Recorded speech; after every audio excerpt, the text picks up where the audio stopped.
All right. First actual official review of the channel. And today we are going to talk about the Many Saints of Newark. Let's go.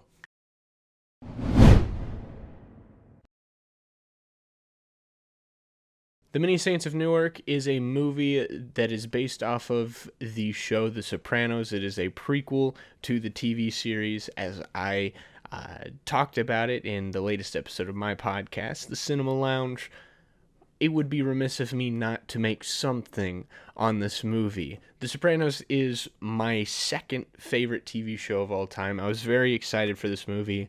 Watched it on HBO Max because I did not have the time to make it to a theater to watch this, and I am a poor person, so HBO Max it was. So, what did I think about this movie? I thought it was solid. It was a little underwhelming, but before we get into the negative stuff, I want to talk about what I liked about this film. First off, the cast is fantastic. Specifically, bringing back the characters from the show, The Sopranos, the characters we know and love. I thought the actors they chose to represent those characters did a fantastic job.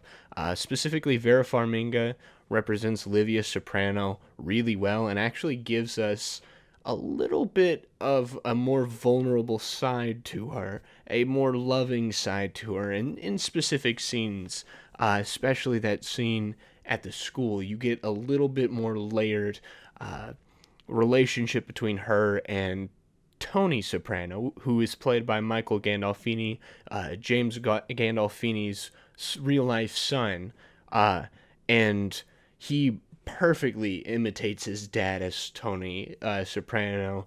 The various the various just mannerisms and stances and the way he delivers the lines feels very much like Tony. Uh, and I think he did a great job there. Other cast members, I think, did a good job representing their characters from the old series. Corey Stoll as Junior Soprano, Billy Magnuson as Polly Walnuts, I really enjoyed John Magaro as Silvio. I think he just did a really good job of imitating Silvio Dante's little mannerisms, the little hunchback, the the sticked out lip, the way he delivers his lines, and all the other actors who come back and play characters from the original Sopranos, whether it's Johnny Boy or Pussy or Janice or Richie, Artie. All these characters come back, and it feels like The Sopranos. Now, in terms of characters who weren't actually in the original show, you have Dicky Moltisanti, played by Alessandro Nivola. First off, I think Alessandro Nivola is one of the most underrated and underused actors in Hollywood. I first saw him in The Art of Self-Defense from 2019, and I thought he was fantastic. Every role I've seen him in since, I think he's done a wonderful job. This might be one of his best performances thus far. He plays Dickie with such nuance, and that there's clearly conflict behind his eyes in terms of his relationship with Tony, his dynamic with the rest of his gang, where he's at in his life, his relationship with his stepmother, Giuseppina Moltisanti. I think everything with Dickie was really well done. I think he was the best character in the movie in terms of his writing and his development. But then you also have Ray Liotta as Hollywood Dick Moltisanti. And they do something interesting with his character that I did not expect. But after the first 30 minutes, I think Ray Liotta really kind of stepped into the role and did a really good job portraying it. Also, it's Ray Liotta in a Sopranos movie. That in and of itself is just exciting and great. Also, there's Leslie Odom Jr. playing Harold McBrayer. I thought Harold was a solid character.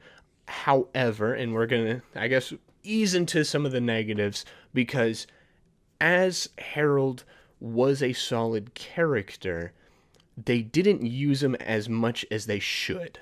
He's introduced as someone working under Dickie, as an enforcer, as a collector, but then they have a falling out over the racial riots and the racial tension in New York City at the time, and he decides to rebel against the DeMeo family, but specifically Dickie, causing this bloody conflict, and it's kind of the main little war that stimulates the story as we go along. However, Harold doesn't really feel like he doesn't feel like there's a justified reason, at least for me. There didn't feel like a real reason he decided he was going to flip on Dickie, besides kind of just the riots are happening and he says mine as well.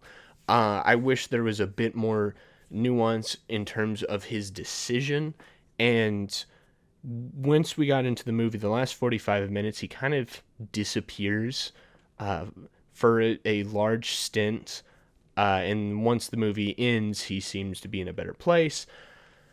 And I wish we got more with him. Also, just opens questions specifically for him and then Ray Liotta's character in terms of, well, what now with them? Because where we end up with both of those characters, I feel like there's still some gaps to be filled in terms of between this movie and the Sopranos series, because the movie was supposed to tell the story of Dickie Moltisanti, and they tell the story of Dickie and how he influenced Tony to propel him into the mafia life. But now we have a few characters that are kind of just lingering out in the ether that are never brought up in the Sopranos show, but they're still kind of around by the time this movie ends.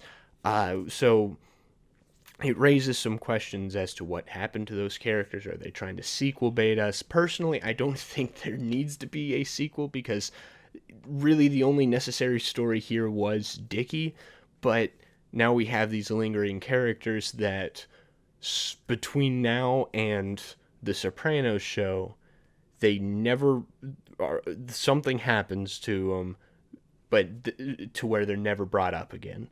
And then another negative, and I think this is just the overall negative of the movie, is there should have been more. We should have gotten more story, more character development, more time with Harold, a little bit more time with Dickie, a little bit more time with Silvio and Polly and Johnny Boy and Livia and Junior, to really flesh out where they're at at this stage in the story. Because really all we get is where Dickie's at, where all the other characters are kind of just doing their thing, and it's like, hey, yo, they're doing the typical gabagool mafia soprano stuff, and they're just kind of there for you to go, oh yeah, I enjoy the Sopranos and I enjoy these characters. So in terms of that, I wish we got a little bit more time to spend with them as characters, rather than going, oh yeah, they're from the Sopranos, and more focusing on Dickie. But yeah, overall, I think it's a solid movie. I do think it would probably behoove you to watch The Sopranos before going into this. The first opening shot spoils a very major character death from The Sopranos, specifically the last season, season 6. So if you don't want the show spoiled for you, it's like a very big, very pivotal death. So if you don't want that spoiled for you, I'd recommend watching the show before watching this movie. So you have an entire month to binge the show. And there's also some callbacks, Easter eggs, references. There's also, the characters who come back. But there's also Easter eggs, whether it's little lines or, just certain things are referenced from the show in the movie. Stuff that you probably wouldn't get if you didn't watch the show. But yeah, it's a solid little film. I wish we got a little bit more, but for what it was enjoyable. It was a good return to The Sopranos. lore, the world, and I really enjoyed it. I'd give it a 7 out of 10. Uh, it's it's up there as one of my favorites, but it's probably not gonna make my top 10 list for the year. Yeah, that was my little review, quick thoughts. Let me know what you think in the comments down below. This will be going up on YouTube and Rumble. I also have a podcast that I do every week at Monday at 9 a.m. I do that every week on the main channel, on this channel. I'm just kind of doing this because why not? So let me know what you thought about the movie down in the comments below. Leave a like, smash the subscribe button, ring the bell icon, all the good stuff. Yeah, I hope y'all have a good night. See you Monday. Yeah.